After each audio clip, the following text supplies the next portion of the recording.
Our next speaker is Marianne Burrows. She is doing the Engaging Humor Pathways, Know Your Sense of Humor. She needs 5 to 7 minutes.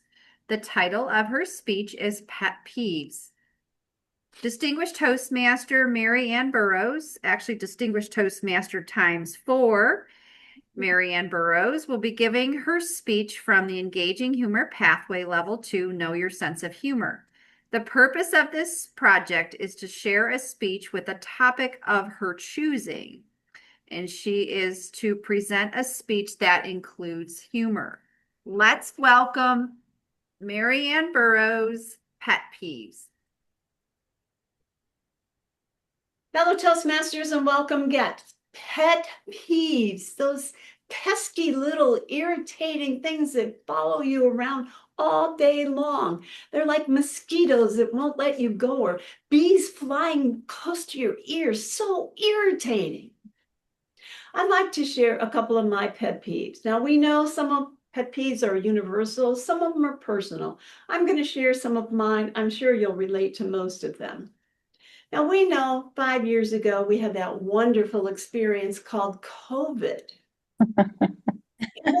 Calmed down a lot. We still walk into a restroom, look on billboards, read newspaper articles and magazine articles that say, wash your hands and cover your mouth when you cough. Now, I don't know about the rest of you, but my mom taught me that when I was 2 years old. Be reminded again. I wonder, do people walk into a bathroom and look for a sign, and if it's not there to wash your hands, that they're washing that day? I don't get it. And one of the pet peeves I have is we know people put the different companies put dispensers to clean your hands in different locations in stores and whatever. One of my pet peeves is when I walk up to one of those and there's no soap in it. Either put soap in it or get rid of it. I can't get standing there. Now, one of the things most of us have the opportunity to do is to use public restrooms. That's a whole pet peeve in itself. You used to walk into the restroom, go into the stall, do your business, and flush the toilet. Now you sit down and halfway through, it flushes before you're done. When you're done, you need a magnifying glass to try to figure out which button to push to flush it. Then you walk over to get the soap on your hands. And every place, the dispensers are different. Some of them come out of the wall, some of them it's a a piece of soap. I don't know what to do. Finally, you got the soap on your hands, you walk over to the sink. Now, a lot of these sinks, you have to do one of these to get the water.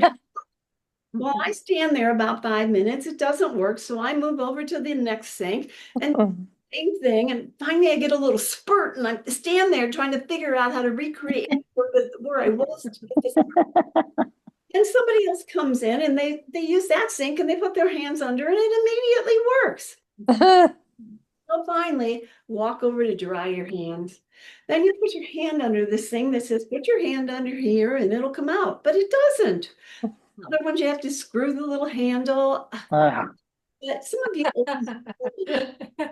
those cloth things we had to pull on. I wonder how often we change. Probably not often enough. Another one of my pet peeves is computers. Now, I don't consider myself to be mechanically inclined, and computers can make me very upset at times, especially when I do something on the computer today that I just did yesterday, and yesterday it worked fine, and today it doesn't work at all. It's very irritating. One of the things I don't like is, have you ever had a product that you have used 20, 30 years? You like the product, you keep using it, you keep buying it. And one day you go to pick up that product, and in big shiny gold letters, it says, new improved. I I have never found it to be new and improved. Now, recently I went to look for a product and the same thing happened. I was trying to stay positive that maybe this time it really would be new and improved, but it wasn't. Now, what's worse than that is when they completely get rid of or discontinue the product you love. Now, I know there's guys in the audience, but one of the most irritating things is when it's lipstick. I use the same lipstick over and over and over, and then I don't have it. Now, the guys think you just take your old lipstick and you compare it to the colors. But no, that doesn't work. You see, there's shiny and there's glossy and there's matte, and it never looks the same when you put it on. So after spending about $100 or more to try to figure out what lipstick you might like, you end up with something you didn't like as much as the last one, but you make do with it. But even worse than that are store staples. They just closed Joann Fabric, for heaven's sakes. How could they do that? Now you have to order buttons and zippers and fabric online. That is just not working out too well. Let me tell you this about that. What are they thinking? And something that really irritates me is if you're looking for something in the store and you go up to one of those friendly little people that are supposed to help you, and they kind of go, I think it's down that row on the fourth shelf at the bottom. Now, if somebody says, oh, let me take you there, and they show you exactly where it is, I feel like I'm in heaven. What's with these people?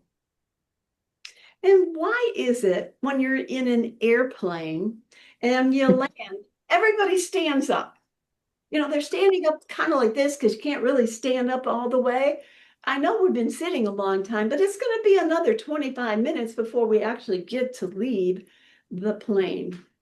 So you can see there's lots of reasons why I get upset with and have pet peeves.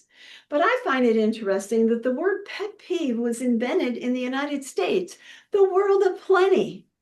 And why is it the mind is programmed in a way where we complain about the 5% of things that don't work in our lives and pass by the 95% that do work?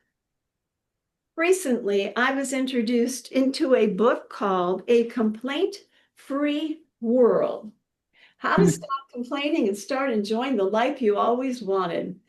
I think it's time for me to read this book, and perhaps my next speech will be on a complaint-free world. Back You use the, oops.